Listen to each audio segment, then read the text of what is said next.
ہاں عمل کی سزا ملے گی، وہ تو دیکھیں نا، عمل کی سزا تو یہ ہے نا کہ ایک حدیث ہم نے پچھلی مرتبہ پڑھی تھی کہ جس نے جتنا گناہ کیا اتنی اس کو سزا ملے گی، اس کا اتنا گناہ لکھا جاتا ہے، نیکی کرتا ہے تو وہ 10 گنا لکھی جاتی ہے، بلکہ 700 گنا، بلکہ اس سے بھی بڑھا دی جاتی ہے۔ قالوا ولا انت، تو انہوں نے کہا اللہ کے رسول کہ آپ بھی جنت میں داخل نہیں ہوں گے اپنے عمل کی وجہ سے؟ تو اللہ کے رسول نے کیا کہا؟ ولا انا، میں بھی نہیں، الا ان یتغمدنی اللہ منہ بفضل ورحمہ، یہاں تک کہ اللہ کی رحمت اور اللہ کا فضل مجھے بھی ڈھانپ لے۔ ٹھیک ہے، تو مطلب کہنے کا مقصد یہ ہے کہ سب لوگ اللہ کی رحمت کی وجہ سے جنت میں داخل ہوں گے۔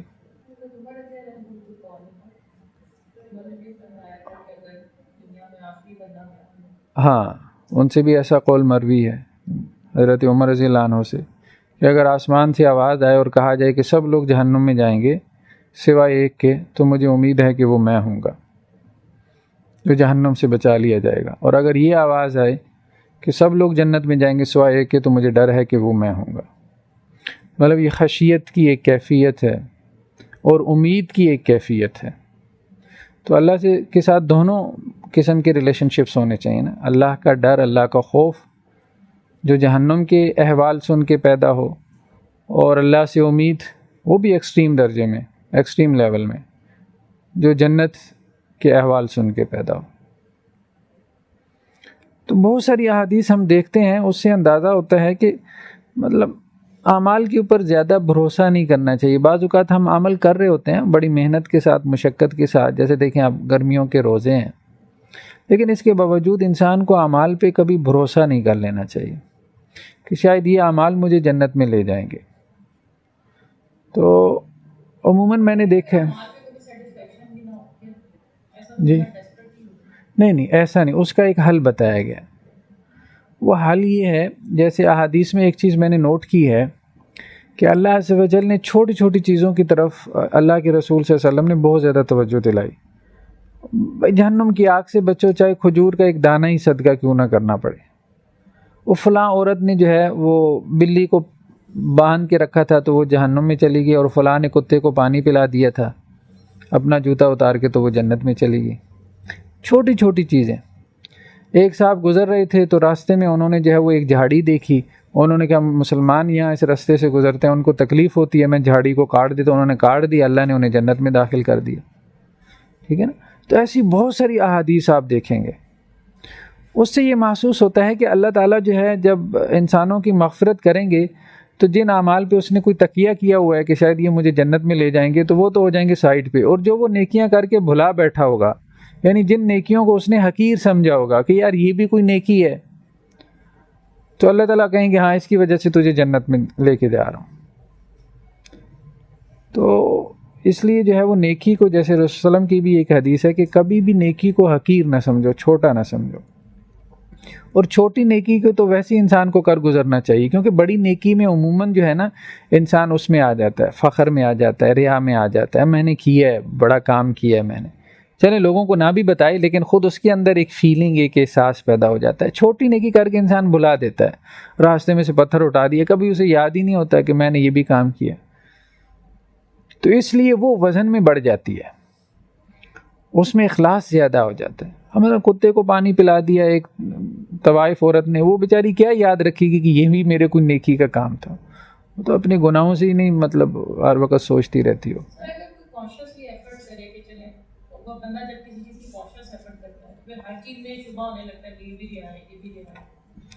نہیں، ایک تو یہ ہے کہ ایک چیز کو شروع کرنے سے پہلے جو ہے وہ شیطان کا اگر وسوسہ ہے تو خیر اس کو تو انسان کو تھوڑا سیریس لینا چاہیے، لیکن ایک نیکی کا عمل آپ نے شروع کر دیا، اب اس کے بعد سے آپ کو ایک خیال آ رہا ہے تو وہ ریا نہیں ہے، وہ شیطان، ہاں اس نہیں، بعد میں پھر اس کو بالکل نظر انداز کر دیں، تو اس کو سیریس لینا بلکہ وہ خود ریا ہو سکتا ہے۔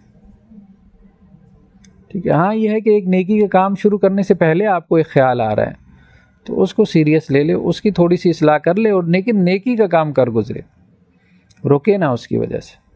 اگر رک گیا تو پھر تو شیطان کا مقصد پورا ہو گیا نا، وہ تو نیکی سے روکنا چاہتا ہے۔ تو دوسری اہم چیز یہ ہے کہ جنت میں داخلہ ہوگا اللہ کی رحمت کی وجہ سے۔ اپنے عمل کے بدلے میں نہیں، اس کی وجہ یہ ہے کہ عمل بہت تھوڑا ہے اور ریوارڈ بہت بڑا ہے۔ اللہ کے رسول صلی اللہ علیہ وسلم کی ایک اور حدیث ہے، حضرت عبداللہ بن عمر کے پاس ایک صاحب آئے، کہنے لگے کہ آپ نے اللہ کے رسول سے نجوہ کے بارے میں کچھ سنا ہے، سرگوشی کے بارے میں؟ اللہ تعالیٰ جو سرگوشی کریں گے اپنے بندے کے ساتھ قیامت والے دن۔ تو حضرت عبداللہ بن عمر کہتے ہیں ہاں میں نے سنا ہے۔ کیا سنا ہے آپ نے اللہ کے رسول سے؟ کہتے ہیں یدن المؤمن یوم القیامہ من ربہ عز وجل، مومن کو قیامت والے دن جو ہے وہ اللہ تعالیٰ اپنے قریب کریں گے، یا بندہ مومن کو اللہ کے قریب کیا جائے گا، فرشتے لے کے آ جائیں گے اللہ کے پاس، حتیٰ یضع علیہ کانفہ، یہاں تک کہ اللہ اس پہ اپنا بازو رکھیں گے۔ اب ہم اس کی کیفیت نہیں جانتے، اس سے کیا مراد ہے۔ آگے بھی کچھ روایات آ رہی ہیں اللہ کے حوالے سے کہ اللہ کو جو دیکھیں گے تو کس طرح سے دیکھیں گے، لیکن ہم اس کی کیفیت میں نہیں جا سکتے، لیکن یہ ہے کہ اتنا قرب اسے اللہ کا حاصل ہوگا۔ فَيُقَرِّرُ بِذُنُوبِ، پھر اللہ تعالیٰ اسے یاد کروائیں گے، تو نے فلاں گناہ کیا تھا، فلاں کیا تھا، فلاں کیا، یاد کر، اسے سارے یاد آ جائیں گے، ایک ایک کر کے اللہ تعالیٰ گنوائیں گے۔ فَيَقُولُ هَلْ تَعْرِفُ، اللہ تعالیٰ کہیں گے پتہ ہے یہ کیا ہے؟ فَيَقُولُ اے رب عارف، تو کہے گا اے پروردگار ہاں یاد ہے، مجھے بھی یاد ہے۔ قَالَ فَإِنِّي قَدْ سَتَرْتُهَا عَلَيْكَ فِي الدُّنْيَا، اللہ تعالیٰ کہیں گے دنیا میں نے چھپا دیے وہ گناہ، لوگوں کے سامنے نہیں آئے۔ وَإِنِّي أَغْفِرُهَا لَكَ الْيَوْمَ، تو آج بھی میں نے تجھے معاف کر دیا۔ فَيُؤْتَى صَحِيفَةَ حَسَنَاتِهِ، تو اب اس کی جو نیکیوں والا صحیفہ ہوگا وہ اس کے ہاتھ میں پکڑا دیا جائے گا، وہ اس کے گناہوں کا نہ دنیا کو پتہ ہے نہ آخرت میں کسی کو معلوم۔ تو یہ اب اللہ کی رحمت سے جا رہا ہے نا جنت میں، اللہ کی رحمت سے جا رہا ہے۔ وَأَمَّا الْكُفَّارُ وَالْمُنَافِقُونَ، جہاں تک کافروں اور منافقوں کا معاملہ ہے، فَيُنَادَى بِهِمْ عَلَى رُؤُوسِ الْخَلَائِقِ هَؤُلَاءِ الَّذِينَ كَذَبُوا عَلَى اللَّهِ، تو ان کی تو آواز لگائی جائے گی سب لوگوں کے سامنے، ہاں بھائی وہ فلانے، وہ بدکار، اور قاتل، اور رشوت لینے والے، اور حرام خور، اس طرح سے پکارا جائے گا ان کو تمام لوگوں کے سامنے۔ وہ اللہ کی آیات کو جھٹلانے والے اور رسولوں کا انکار کرنے والے، وہ منافق۔ لیکن مومن کا معاملہ یہ نہیں ہوگا، اللہ تعالیٰ اس کے گناہوں کا پردہ رکھ لیں گے۔ اس کے بعد یہ ہے کہ جب حساب کتاب ہو جائے گا ایک مرتبہ، اہل جنت جنت میں چلے جائیں گے، جہنمی جہنم میں چلے جائیں گے، تو پھر ایک مرحلہ ہے شفاعت کا، جسے شفاعت صغریٰ کہا گیا۔ تو صحابہ نے ایک مرتبہ کہا اللہ کے رسول، قال اناس یا رسول اللہ هل نرى ربنا یوم القیامہ، کیا قیامت والے دن ہم اپنے رب کو دیکھ پائیں گے؟ تو اللہ کے رسول نے کہا هل تزارون فی الشمس لیس دونها، صحاب کیا تمہیں کبھی سورج نظر آتا ہے درمیان میں کوئی بادل بھی نہ ہو؟ تو کہنے لگے اللہ کے رسول کیوں نہیں؟ فرمایا هل تزارون فی القمر لیلۃ البدر لیس دونها، صحاب کیا کبھی 14ویں رات کا چاند دیکھا ہے درمیان میں بادل نہ ہو؟ کہنے اللہ کے رسول کیوں نہیں دیکھا؟ فرمایا فإنکم ترونہ یوم القیامہ کذالک، اللہ کو تم اسی طرح دیکھو گے، اسی طرح سے، درمیان میں کوئی حجاب نہیں ہوگا، کوئی پردہ، کوئی رکاوٹ نہیں ہوگی۔ تو یجمع اللہ الناس، اللہ تعالیٰ قیامت والے دن لوگوں کو جمع کرے گا، تو اللہ تعالیٰ کہے گا من کان یعبد شیئا فلیتبع، جو جس کی عبادت کرتا تھا اب وہ اس کے پیچھے لگ جائے۔ فیتبع من کان یعبد الشمس، کچھ لوگ سورج کی عبادت کرتے تھے وہ سورج کے پیچھے چل پڑیں گے اور سورج سمیت جہنم میں چلے جائیں گے۔ اب سورج کو عذاب دینے کا تو وہ تو کوئی مقصد نہیں ہے نا، لیکن یہ ہے کہ ان لوگوں کو بتانے کے لیے کہ دیکھو جن کی تم عبادت کرتے تھے تو اللہ کی مخلوق تھی، سورج تو خود جل رہا ہے نا، تو ان کو بھی اللہ نے جہنم میں ڈال دیا۔ وَيَتْبَعُ مَنْ كَانَ يَعْبُدُ الْقَمَرَ، اور جو لوگ چاند کی پرستش کرتے تھے وہ چاند کے پیچھے پیچھے چل پڑیں گے۔ وَيَتْبَعُ مَنْ كَانَ يَعْبُدُ الطَّوَاغِيتَ، اور جو اس کے علاوہ شیاطین کی پرستش کرتے تھے، جنہوں نے لوگوں میں سے، انسانوں میں سے کچھ کو بت بنا لیا تھا، ان کی پوجا شروع کر دی تھی، وہ ان کے پیچھے چل پڑیں گے۔ وَتَبْقَى هَذِهِ الْأُمَّةُ فِيهَا مُنَافِقُونَ، پھر یہ امت باقی رہ جائے گی اور اس میں کچھ منافق بھی ہوں گے۔ فَيَأْتِيهِمُ اللَّهُ فِي غَيْرِ الصُّورَةِ الَّتِي يَعْرِفُونَ، پھر اللہ تعالیٰ اس امت کے پاس آئے گا اور اللہ تعالیٰ اس صورت میں آئے گا کہ جس صورت کو یہ پہچانتے نہیں ہیں، جانتے نہیں ہیں، یعنی اللہ تعالیٰ نے جس صورت کا تعارف نہیں کروایا، اللہ نے اپنا تعارف کروایا نا قرآن میں، احادیث میں کروایا، تو اللہ تعالیٰ ایسی صورت میں ظہور پذیر ہوں گے جس صورت کو یہ جانتے نہیں ہوں گے کہ اللہ ایسا بھی ہو سکتا ہے۔ مطلب ہمارے ذہنوں میں یہ ہے نا اللہ تعالیٰ حسین و جمیل ہے، تو مطلب یہ کہ کوئی کسی ایسی صورت میں اللہ تعالیٰ ظاہر ہوں گے کہ جو جسے آپ حسین و جمیل نہ کہہ سکیں. فیقول، تو اللہ تعالیٰ ان کو کہیں گے انا ربکم، بھائی میں تمہارا رب ہوں. فیقول نعوذ باللہ منک، تو وہ کہیں گے ہم اللہ کی پناہ مانگتے ہیں، مطلب تو ہمارا رب نہیں ہے. ھذا مکاننا حتی یأتینا ربنا، ہم یہاں کھڑے ہیں جب تک ہمارا رب آ کے ہم کلام نہیں ہوتا. فاذا اتانا ربنا عرفنا، جب ہمارا رب ہمارے پاس آئے گا ہم اس کو پہچان لیں گے. فیاتیہم اللہ فی الصورۃ التی یعرفون، پھر اللہ تعالیٰ ان کے پاس اس صورت میں آئے گا جس کو وہ پہچانتے ہوں گے. فیقول انا ربکم، تو اللہ تعالیٰ کہیں گے میں تمہارا رب ہوں. فیقولون انت ربنا، تو وہ کہیں گے ہاں آپ ہمارے رب ہیں. تو گویا اللہ تعالیٰ کو دیکھیں گے، اور اس دیکھنے میں بھی امتحان ہوگا ان کا. وَيُضْرَبْ جِسْرُ جہنم، پھر اس کے بعد جہنم کے اوپر ایک پل بچھایا جائے گا جس کا ذکر پچھلی مرتبہ بھی آیا تھا، جیسے ہم نے کہا تھا پل صراط ہے. قال رسول اللہ صلی اللہ علیہ وسلم فَأَكُونُ أَوَّلُ مَن يُجِيزُ، تو اللہ کے رسول نے کہا میں پہلا ہوں گا جو اس کو پار کروں گا. وَدُعَاءُ الرُّسُلِ يَوْمَئِذٍ اللہم سلم سلم، اور تمام رسول یہ دعا کرنے میں لگے ہوں گے اللہ سلامتی ہو یا اللہ سلامتی ہو. وَبِهِ كَلَابِيبُ مِثْلُ شَوْكِ السَّعْدَانِ، اور اس پل میں آنکڑے ہوں گے جیسا کہ سعدان ایک جھاڑی تھی عربوں کے ہاں، جیسے سعدان جھاڑی کے کانٹے ہیں، ان کانٹوں کی طرح اس کے آنکڑے ہوں گے. ہمارا ہی تم شوق السعدان، کیا تم نے سعدان جھاڑی کے کانٹے نہیں دیکھے؟ قالوا بلا یا رسول اللہ، کیوں نہیں اللہ کے رسول؟ فرمایا وہ آنکڑے اسی طرح کے ہوں گے، لیکن یہ ہے کہ وہ کتنے بڑے ہوں گے یہ اللہ کے علاوہ کوئی نہیں جانتا.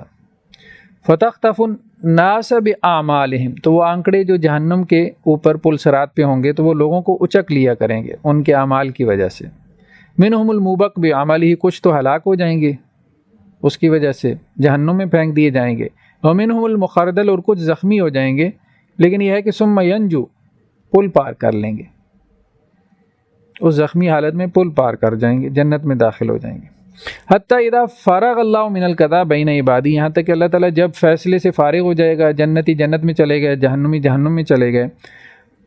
واراد ان یخرج من النار من اراد ان یخرج، پھر اللہ تعالیٰ ارادہ کریں گے کہ آپ کچھ لوگوں کو جہنم سے نکالیں. ممن کان یشہد اللہ الہ الا اللہ، لیکن شرط یہ ہے کہ انہوں نے کلمہ پڑھا ہو.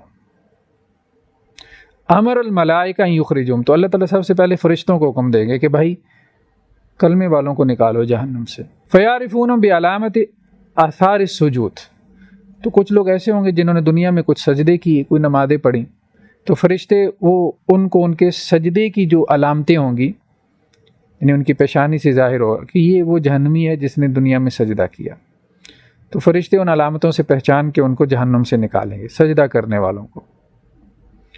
وحرم اللہ علی النار ان تاکل من ابن آدم اثر السجود، اور اللہ نے حرام کر دیا ہے جہنم پہ کہ وہ کسی بھی آدم کے بیٹے کے سجدے کے نشان کو کھا جائے. ایسا نہیں ہوگا، سجدے کے نشان پہ آگ اثر نہیں کرے گی. جن جن چیزوں کے اوپر جن جن اعضاء پہ انسان سجدہ کرتا ہے ان کو جہنم نہیں کھائے گی، چاہے وہ جہنم میں چلا جائے، ان کو عذاب نہیں دیا جائے گا.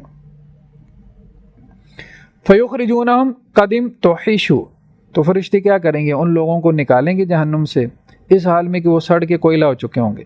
ویصب علیہم ماء یقال لہ ماء الحیاء، پھر ان کے اوپر آب حیات پھینکا جائے گا جس سے ان کو نئی زندگی ملے گی. فینبتون نبات الحب فی حمیل السیل، تو وہ ایسے اگیں گے جیسے کوئی دانہ جو ہے وہ پانی کے اندر اگاتا ہے پودے کی صورت میں، تو ایسے وہ بھلے چنگے ہو جائیں گے. وَيَبْقَى رَجُلٌ مِّنْهُمْ مُقْبِلٌ بِوَجْهِهِ عَلَى النَّارِ، تو اس طرح سے فرشتے نکالتے رہیں گے، پھر ایک آخری آدمی جو ہے وہ باقی رہ جائے گا جہنم کے اندر، اس کو بھی جہنم سے نکال لیا جائے گا. لیکن جب اس کو جہنم سے نکالا جائے گا تو اس کا چہرہ جو ہے وہ جہنم کی طرف ہوگا. اب اس کے پاس کچھ ہے نہیں کہ اس کو جنت میں داخل کیا جائے. یہ اب آگے آ رہا ہے کہ کن کن بنیادوں پہ نکالا جائے گا، وہ اگلی روایت میں ہے. فیقول یا رب قد کشبنی ریحھا واحرقنی ذکاؤھا، تو اب وہ جہنم سے تو نکال لیا جائے گا لیکن جنت میں داخل نہیں ہوگا، اس کا رخ جہنم کی طرف ہے. تو وہ اللہ سے کہا کہ یا اللہ اس کی گرم لو نے مجھے جھلسا دیا اور اس کی جو آگ کی تپش ہے اس نے مجھے مار ڈالا.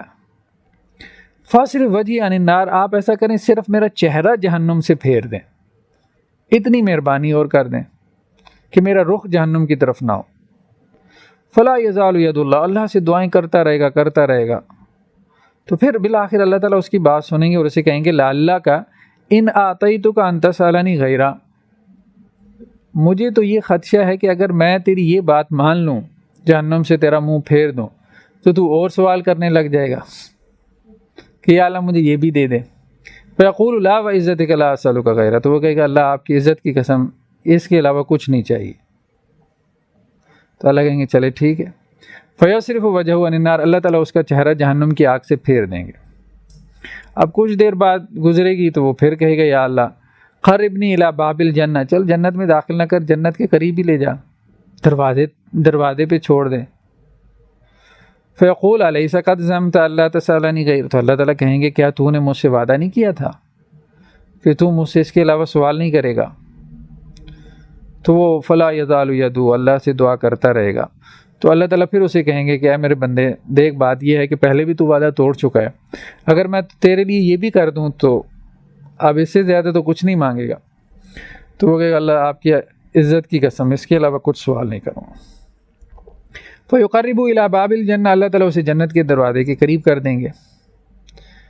تو اب پھر کچھ دیر پھر خاموش رہے گا، پھر کہے گا رب ادخلنی الجنہ، یا اللہ آپ جنت میں داخل کر دے، دروازے کے پاس لے آئے۔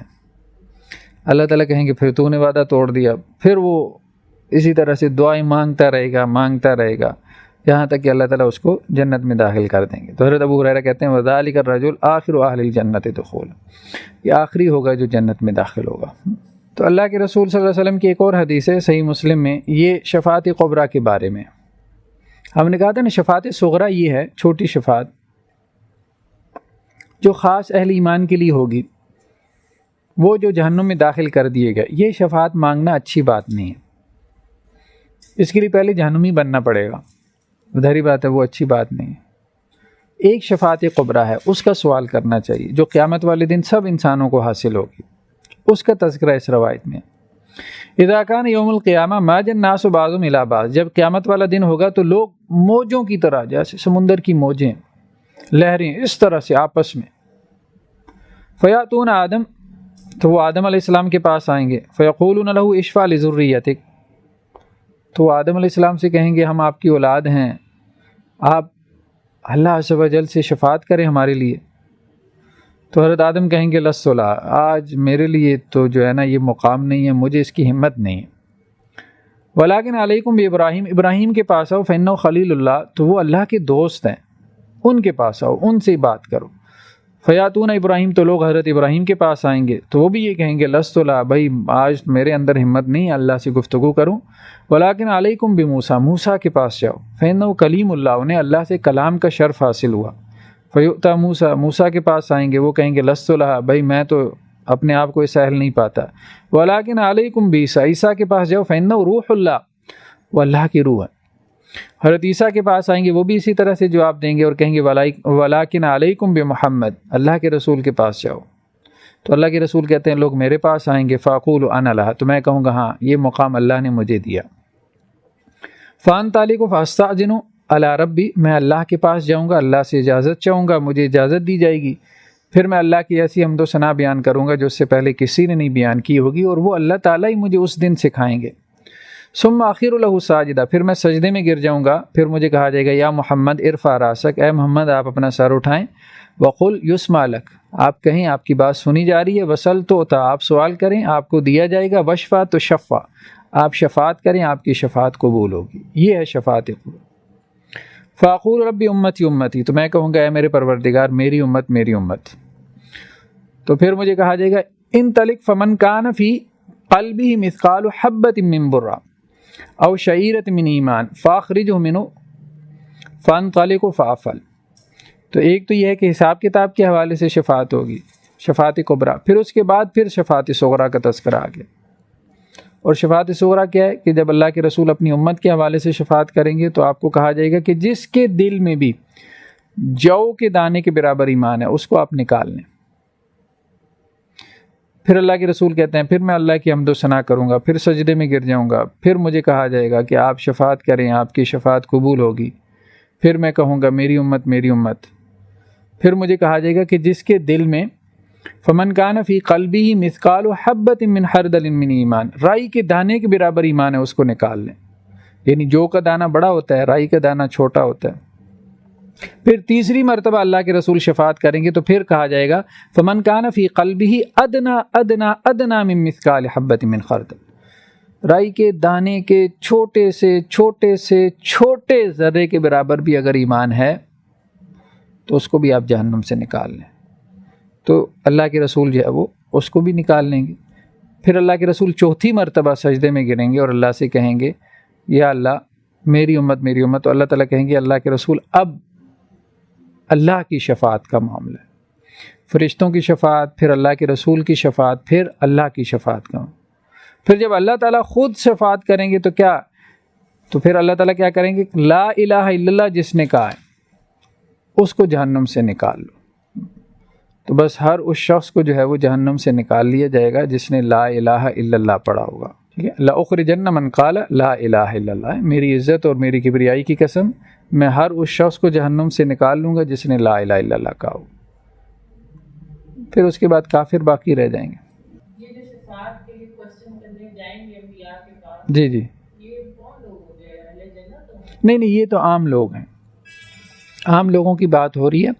پہلے جو انبیاء کے پاس جائیں گے تو یہ جس شفاعت کی بات کر رہے ہیں وہ یہ کہ حساب کتاب شروع کیا جائے تاکہ جنتی جنت میں جائیں سکھ پائیں، جہنمی جہنم میں جائیں اپنے اعمال کی جزا پائیں.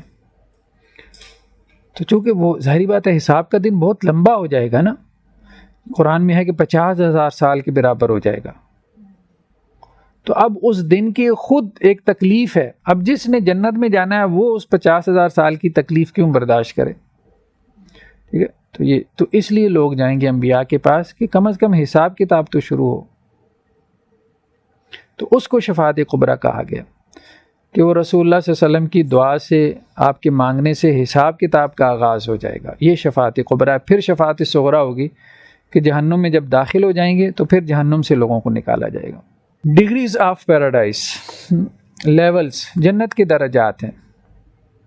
سب لوگ جنت میں ایک مقام پہ نہیں ہوں گے، ایک مرتبے پہ نہیں ہوں گے، اپنے اپنے اعمال کے اعتبار سے اوپر تلے ہوں گے. جیسے کہ بعض روایات میں ہے کہ 100 درجات ہیں جنت کے. تو یہ صحیح مسلم کی روایت ہے. ان اہل الجنت لیتراءون اہل الغرف من فوقہم کما تتراءون الکوكب الدری الغابر من الافق من المشرق والمغرب. اہل جنت جو ہے وہ اپنے سے اونچے مقام والوں کو ایسے دیکھیں گے جیسے تم ستاروں کو دیکھتے ہو. زمین پر سے جیسے ستارہ تمہیں نظر آتا ہے ایسے تمہیں اوپر والی منزلیں نظر آئیں گی، یعنی نیچے والوں کو اوپر والی منزلیں نظر آئیں گی. قالوا یا رسول اللہ، تو صحابہ نے کہا اللہ کے رسول تلک منازل الانبیاء، اتنی اونچی منزلیں تو پھر انبیاء کی ہو سکتی ہیں. تو اللہ کے رسول نے کہا بلا کیوں نہیں، والذی نفسی بیدی رجال آمنوا باللہ وصدقوا المرسلین. صرف انبیاء نہیں ہوں گے بلکہ جو لوگ اللہ پہ ایمان لائے اور جنہوں نے رسولوں کی تصدیق کی وہ ان کو بھی ایسی منزلیں ملیں گی.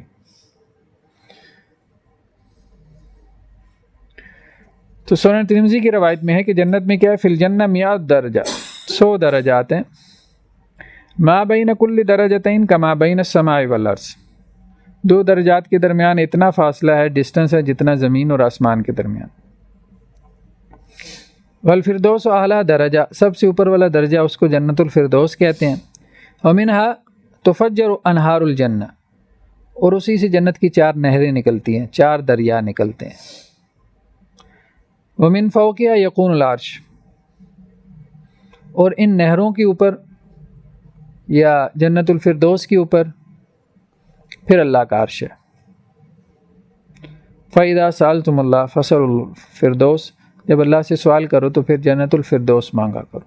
کہ قرآن میں 3 مقامات پہ یہ اس چیز کا تذکرہ ہے کہ جو لوگ جنت میں داخل ہوں گے تو اللہ تعالیٰ ان کی اولاد اور ان کی ازواج کو بھی ان کے ساتھ ان کی جنتوں میں ملا دیں گے اگر تو وہ نچلے گریڈز میں ہوں گے. ٹھیک ہے، ان کا اکرام کرتے ہوئے. صحیح مسلم کی ایک اور روایت میں جنت کی جو صفات ہیں ان کا تذکرہ کرتے ہوئے فرمایا کہ پہلا گروہ جو جنت میں داخل ہوگا علی صورت القمر لیلۃ البدر، ان کی رات 14ویں رات کے چاند کی طرح، مطلب ان کے چہرے 14ویں رات کے چاند کی طرح روشن ہوں گے۔ پھر اس کے بعد جو دوسرا گروہ جنت میں داخل ہوگا تو ان کے چہرے علی اشد کوکب دری، ایک روشن ستارے کی طرح چمکدار ہوں گے۔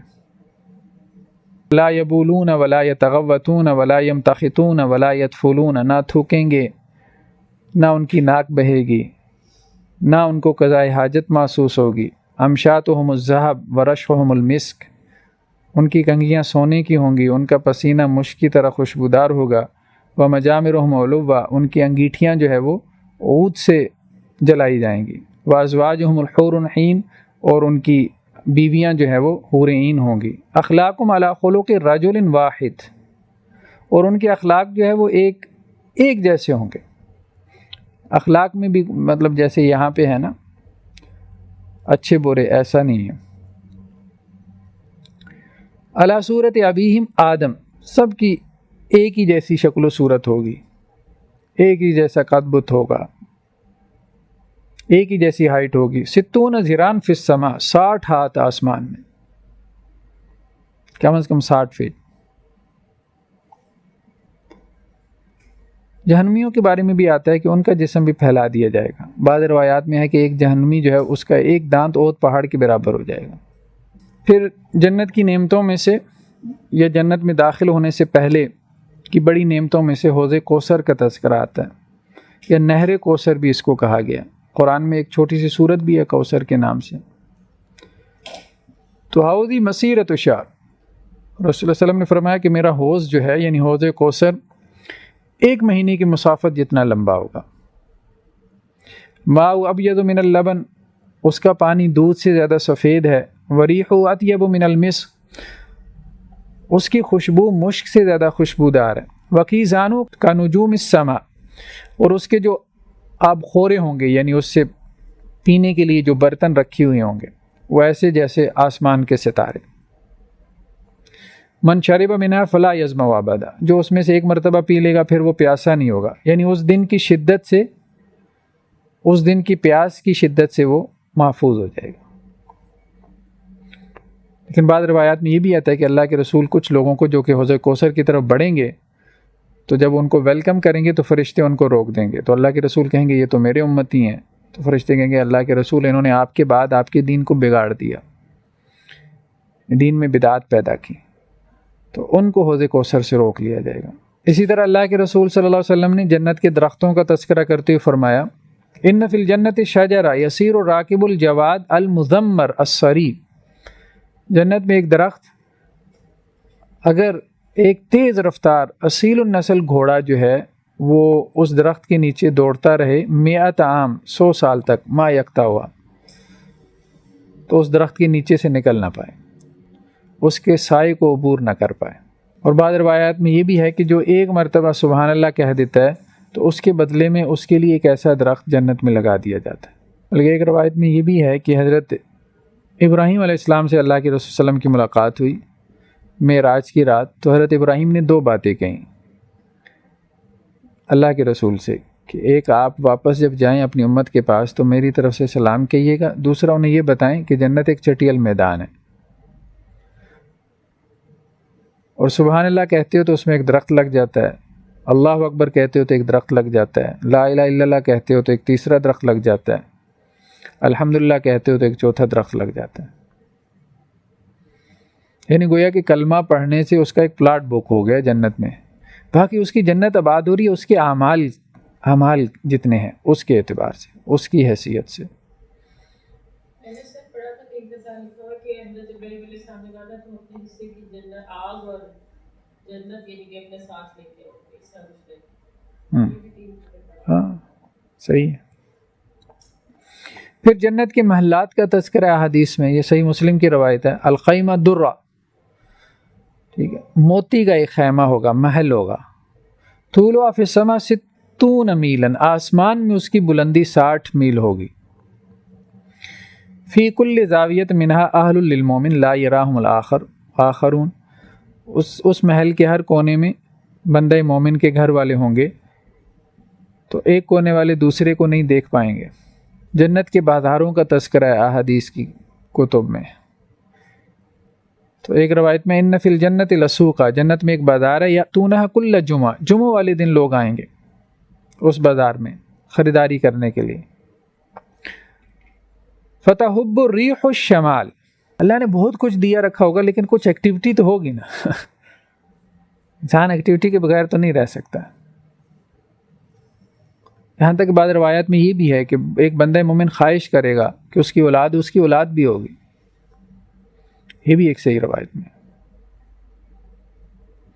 فتحب الریح الشمال، تو شمال سے ایک تیز ہوا چلے گی.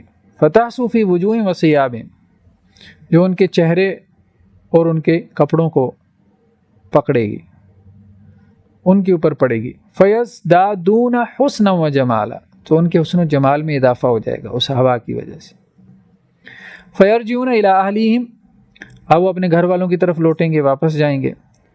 وقد ازدادوا حسنا و جمالا، تو اور ان کا حسن و جمال پہلے سے بہت بڑھ چکا ہوگا. تو جنت میں کوئی بھی نعمت، ایک تو نعمت کو زوال نہیں ہے، دوسری اہم بات یہ ہے کہ جنت میں نعمت بڑھتی جائے گی، دا پیسج آف ٹائم بڑھتی جائے گی. یعنی انسان کا حسن و جمال گویا کہ بڑھتا ہی چلا جائے گا، رکے گا بھی نہیں، اضافہ ہوتا چلا جائے گا. تو جب وہ گھر والوں کے پاس جائیں گے تو ان کے گھر والے کہیں گے واللہ لقد ازددتم بعدنا حسنا و جمالا، اللہ کی قسم تم تو پہلے سے زیادہ حسین و جمیل ہو کر گھر آئے ہو. تو وہ اپنے گھر والوں کو جواب میں کہیں گے واللہ لقد ازددتم بعدنا حسنا و جمالا، ہم نے بھی جیسے تمہیں چھوڑا تھا ویسے تم نہیں، یعنی تمہارا حسن و جمال بھی بڑھ گیا. اسی طرح جنت کی عورتوں کا بھی تذکرہ ہے، ان کی صفات کا بھی تذکرہ ہے. اللہ کے وسلم کی ایک حدیث ہے کہ غدوۃ فی سبیل اللہ او روحۃ خیر من الدنیا وما فیہا، اللہ کے راستے میں ایک صبح ایک شام لگا لینا یہ دنیا اور مافیہ سے بہتر ہے. اللہ کے راستے میں مطلب جہاد فی سبیل اللہ کی بات ہو رہی ہے، لوگوں کو اس کے لیے موٹیویٹ کیا جا رہا ہے. وَلَقَابُ قَوْسِ أَحَدِكُمْ أَوْ مَوْضِعُ قَدَمٍ مِّنَ الْجَنَّةِ، اگر کسی کو جنت میں ایک قدم جگہ مل جائے، اب ایک قدم کیا ہوتی ہے، یا ایک کمان کے برابر جگہ مل جائے، خیر من الدنیا وما فیہا، دوسری طرف ساری دنیا رکھ دو تو اس کے برابر نہیں ہو سکتے. وَلَوْ أَنَّ امْرَأَةً مِّن نِّسَاءِ أَهْلِ الْجَنَّةِ اطَّلَعَتْ إِلَى الْأَرْضِ لَأَضَاءَتْ مَا بَيْنَهُمَا، اگر اہل جنت میں سے کوئی عورت زمین والوں کی طرف جھانک لے تو زمین اور آسمان کے درمیان کا خلا روشن ہو جائے. وَلَا مَلَأَتْ مَا بَيْنَهُمَا رِيحًا، اور زمین اور آسمان کے درمیان جو ہے وہ خوشبو سے بھر جائے. وَلَا نَصِيفُهَا خیر من الدنیا و مافیہ، اور اس کے جو دوپٹے کا پلو ہوگا وہ دنیا اور مافیہ سے بہتر ہوگا. اللہ کو دیکھنے کا تذکرہ پہلے بھی گزرا ہے، لیکن بعض روایات میں تفصیل سے اس کا ذکر کچھ اور تفصیل کے ساتھ آیا ہے کہ جب جنتی جنت میں داخل ہو جائیں گے تو ایک پکارنے والا پکارے گا ان لکم عند اللہ موعدہ، دیکھو اللہ نے تم سے ایک وعدہ کیا تھا. تو وہ جواب میں کہیں گے الم یبیض وجوہنا، اللہ نے ہمارے چہرے روشن کر دیے، جنت میں داخل کر دیا، اتنی نعمتیں دے دیں، اب کون سا وعدہ باقی رہ گیا جو اللہ نے پورا کرنا ہے. قالوا بلا، تو وہ کہیں گے کیوں نہیں. فیکشف الحجاب، ایک وعدہ رہتا ہے اور حجاب درمیان میں سے ہٹا لیا جائے گا. قال فواللہ ما آتاہم شیئا احب الیہم من النظر الی، تو اللہ کے وسلم نے کہا اللہ کی قسم اللہ کی طرف دیکھنے سے زیادہ کوئی چیز ان کے لیے محبوب نہیں ہوگی. جنتی کی نعمتوں میں سے سب سے بڑی نعمت ان کے لیے اللہ کو دیکھنا ہوگا. اس کے علاوہ جہنم کا جب تذکرہ ہے تو جہنم کے بھی گریڈز کا ذکر ہے، اس کی بھی لیولز ہیں، یعنی سب ایک جگہ جہنم میں نہیں ہوں گے. جیسے قرآن نے کہا ان المنافقین فی الدرک الاسفل من النار، منافق جو ہیں وہ جہنم کے سب سے نچلے درجے میں ہوں گے. تو مطلب یہ کہ اس میں درجات ہیں. اسی طرح صحیح بخاری کی ایک روایت ہے ان احول اہل النار عذابا یوم القیامہ لرجل، سب سے کم تر عذاب جس شخص کو دیا جائے گا قیامت والے دن وہ شخص ہوگا توضع فی احمس قدمیہ جمرہ یغلی منہا دماغو، کہ جس کے پاؤں کے نیچے انگارہ رکھا جائے گا اور اس سے اس کا دماغ کھولے گا. یعنی صرف اس کے پاؤں کو عذاب ہوگا، باقی جسم کو نہیں ہوگا، صرف پاؤں کو عذاب ہوگا. تو یہ اعمال کے حساب سے مطلب جیسا کہ پہلے بھی گزرا، کچھ لوگوں کے جو کہ سجدہ کرتے تھے ان کے سجدے کے اعضاء نہیں جلیں گے. تو یہ کم ترین سزا ہے جو جہنم میں دی جائے گی۔ اسی طرح اللہ کے رسول صلی اللہ علیہ وسلم کی ایک اور حدیث ہے، فرمایا ان الصخرۃ العظیمۃ لتلقى من شفیر جہنم فتحوی فیہا 70 عاما، کہ جہنم کے اوپر سے اگر تم ایک بڑا پتھر جہنم کی تہہ میں پھینکو تو وہ 70 سال اس میں گرتا رہے گا، وما تفضی الی قرارها، لیکن اس کی تہہ تک نہیں پہنچے گا۔ تو یہ اس کے درجات کا تذکرہ ہے، اس کے لیول کا ذکر ہے۔ اس طرح بعض روایات میں جہنم کی آگ کا ذکر ہے، نارکم ہذہ التی یوقد بنو آدم جزء واحد من 70 جزء من حر جہنم۔ آپ نے صحابہ سے کہا کہ یہ آگ جو تم جلاتے ہو، جہنم کی آگ اس سے 70 گنا زیادہ ہے، یعنی اپنی شدت کے اعتبار سے، اپنی ہیٹ کے اعتبار سے، گرمی کے اعتبار سے۔ قالوا اللہ ان کانت لکافیہ یا رسول، کہنے لگے اللہ کے رسول یہی اتنی زیادہ ہے، یہ جو دنیا والی ہے یہی نہیں چھوڑتی، تو آپ کہہ رہے ہیں 70 گنا زیادہ ہے۔ تو بہرحال یہ کچھ روایات تھیں، اور روایات تو بہت زیادہ ہیں، احادیث کی کتابوں میں ہم دیکھ سکتے ہیں ابواب الجنہ یا باب صفت الجنہ یا باب صفت النار، اس عنوان کے تحت، اس ٹائٹل کے تحت بہت سارے محدثین جو ہے وہ کچھ چیپٹرز لے کے آتے ہیں اپنی کتابوں میں، کہ جس میں جہنم کی صفات بیان کی جاتی ہیں، اہل جہنم کی صفات بیان کی جاتی ہیں، یا وہ اعمال جو جہنم میں لے جانے کا سبب بنتے ہیں ان کا تذکرہ ہوتا ہے۔ پھر اسی طرح وہ اعمال جو جنت میں لے کے جانے کا سبب بنتے ہیں ان کا تذکرہ ہوتا ہے جنت کے چیپٹر کے اندر۔ تو جنتیوں کے احوال کا بیان ہوتا ہے، اسی طرح جہنمیوں کے احوال کا بیان ہوتا ہے جہنم کے باب کے تحت۔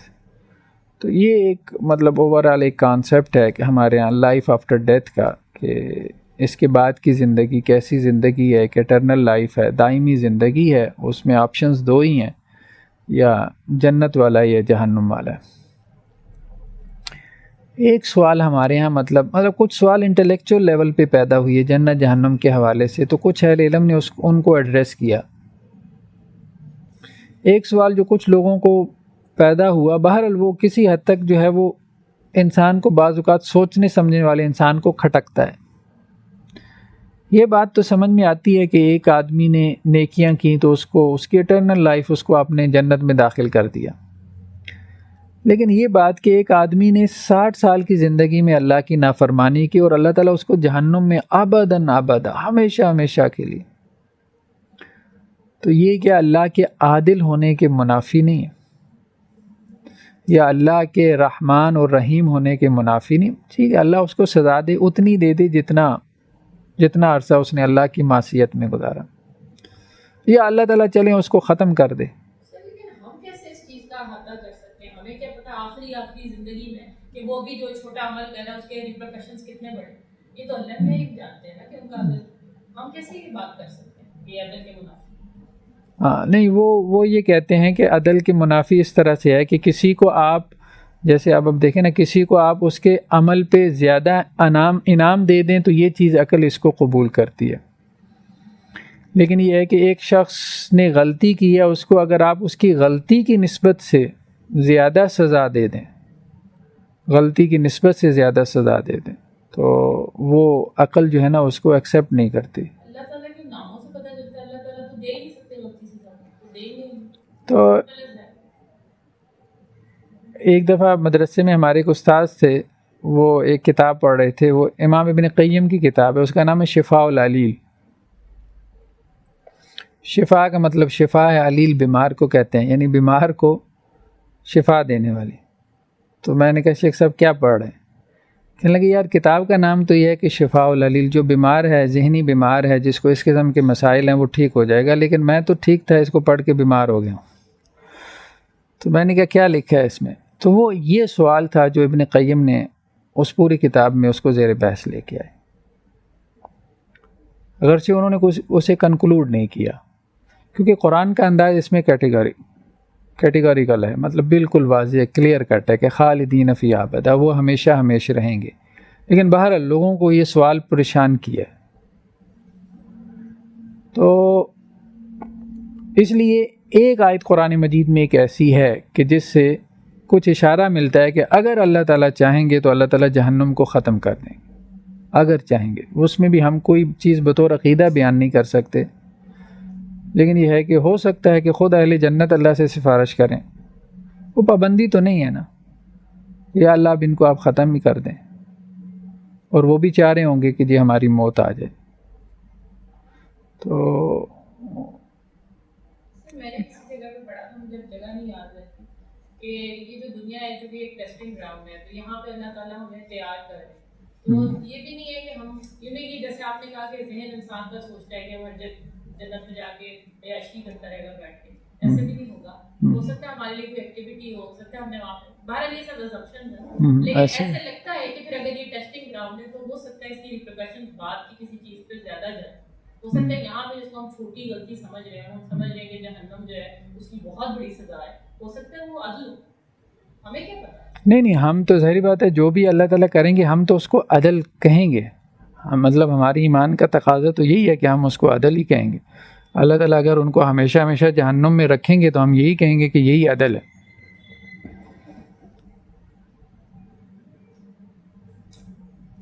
ہم تو یہی کہیں گے،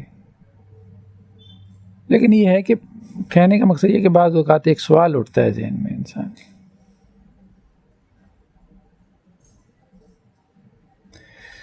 چلیں جی، پھر نیکسٹ ٹائم ہم انشاءاللہ ڈسکس کریں گے کہ لائف آفٹر ڈیتھ کا جو کانسیپٹ ہے مختلف مذاہب کے اندر وہ کیا ہے۔ ہندوؤں کے ہاں مطلب آواگان کا عقیدہ ہے، 7 جنم کا کانسیپٹ ہے کہ 7 مرتبہ انسان پیدا ہوتا ہے۔ اسی طرح کنفیوشنزم میں کچھ کانسیپٹس ہیں، کچھ اور دنیا کے مذاہب میں ہیں۔ یہ دیکھیں نا، یہ آیت ہے فَأَمَّا الَّذِينَ شَقُوا فَفِي النَّارِ، بس جو لوگ تو بدبخت ہیں وہ آگ میں ہوں گے، لَهُمْ فِيهَا زَفِيرٌ وَشَهِيقٌ، اس میں وہ چیخیں گے، چلائیں گے، چنگھاڑیں گے، خالدین فیہا، وہ اس میں رہیں گے، ہمیشہ رہیں گے، ما دامت السماوات والارض، جب تک زمین اور آسمان قائم رہیں۔ ٹھیک ہے، آگے پھر اللہ نے ایک استثناء کر دیا، الا ما شاء ربک، مگر جو آپ کا رب چاہے، ان ربک فعال لما یرید، بے شک آپ کا رب کر گزرنے والا ہے جو وہ چاہتا ہے۔ آگے جو جنت کا انداز ہے نا، اس میں یہ انداز نہیں ہے، جنت کے انداز میں فرق رکھا، اس میں کیا کہا، وَأَمَّا الَّذِينَ سُعِدُوا فَفِي الْجَنَّةِ، جو تو سعادت مند ہیں وہ جنت میں ہوں گے، یہاں تک الفاظ سیم ہے، خالدین فیہا ما دامت السماوات والارض، وہ اس میں رہیں گے جب تک زمین اور آسمان قائم رہیں، الا ما شاء ربک، سوائے اس کے کہ آپ کا رب چاہے، عطاءً غیر مجزوز، یہاں پہ الفاظ یہ ہیں عطاءً، یہ جنت اللہ کی عطا ہے، غیر مجزوز، جو کبھی ختم ہونے والی نہیں ہے۔ اور وہاں پہ جہنم میں کیا کہا، ان ربک فعال لما یرید، وہاں اللہ نے اس کو اپنے ارادے کے ساتھ جوڑ دیا، بھئی آپ کا رب جو چاہے مرضی کرے، اس کو کوئی پوچھنے والا نہیں ہے۔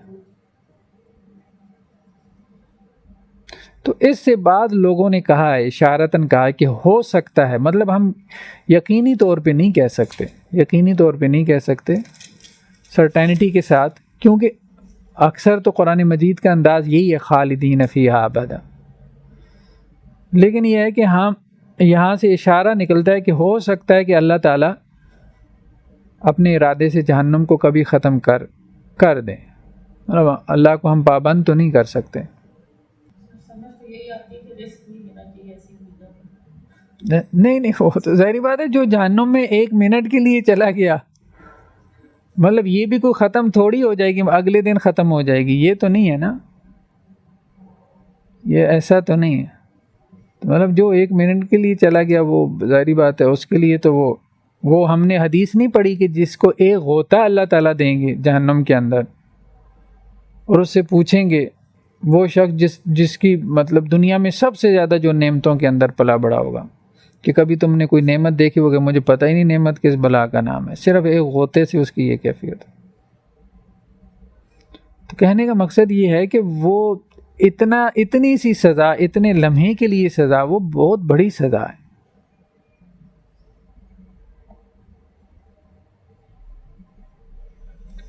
قرآن نے کہا نا 7 مستقر و مقامہ، جہنم میں تھوڑی دیر کے لیے، چند لمحوں کے لیے جانا پڑے پھر بھی بہت بری ہے، اور مستقل ٹھکانہ ہو وہ تو ویسے ہی بہت بری ہے، کیونکہ تھوڑی دیر کے لیے بھی جو جائے گا جہنم اسے اپنا سب کچھ بتا تو دے گی، دکھا تو دے گی۔